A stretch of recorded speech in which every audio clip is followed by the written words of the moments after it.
देखिए मैं कंपैरिजन करूंगा लाहौर बीआरटी का, जो वो कहते हैं हमने 40 अरब पे बनाई है। तो लाहौर बीआरटी के अंदर जो चीज़ें हैं उससे ज़्यादा, मतलब वो सेकंड जनरेशन बीआरटी है और हमारी थर्ड जनरेशन बीआरटी है। इसमें तकरीबन 8-9 फैसिलिटीज़ इजाफी हैं। इसके बावजूद जो वहाँ का कॉरिडोर है और यहाँ का कॉरिडोर की मैं बात कर रहा हूँ, वो 40 अरब पे बना है, ये 35 अरब पे बना है। ये जो कहते हैं कि जी पर किलोमीटर, तो हमारे साथ हिसाब करें ना। मैं तो इनको चैलेंज करता हूँ, मैंने तो असम्बली में भी चैलेंज किया है। मैं आपके सामने दोबारा असम्बली वालों को चैलेंज करता हूँ, जो उठ के हर रोज़ सुबह कहते हैं जी बीआरटी पे 1 खरब पे बन रही है। पर किलोमीटर हिसाब लगाए, देखिए फ़र्क क्या आ रहा है।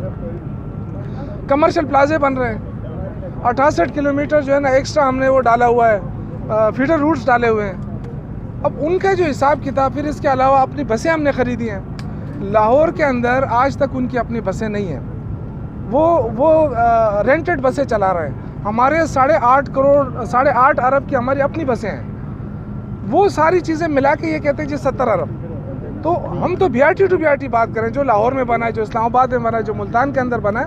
और जो शहबाज शरीफ साहब ने कहा था कि लाहौर, मुल्तान और इस्लामाबाद की बीआरटी मिला के वो कम पड़ रही है पेशावर की बीआरटी से। तो मैं शहबाज शरीफ को भी चैलेंज करता हूँ कि आए मेरे साथ बैठें या अपने किसी बंदे को नामजद करें और पर किलोमीटर मेरे साथ हिसाब करें। मैं आपको बताऊं कि सबसे कम लागत पे पेशावर बीआरटी बन रही है, लेकिन बदकिस्मती से प्रोपेगेंडा होता रहा। आज मैं इंशाल्लाह इस पोजीशन में हूं कि मैं कह सकूं कि जी अप्रैल एंड तक इंशाल्लाह ताला हम इसको ऑपरेशनल कर लेंगे।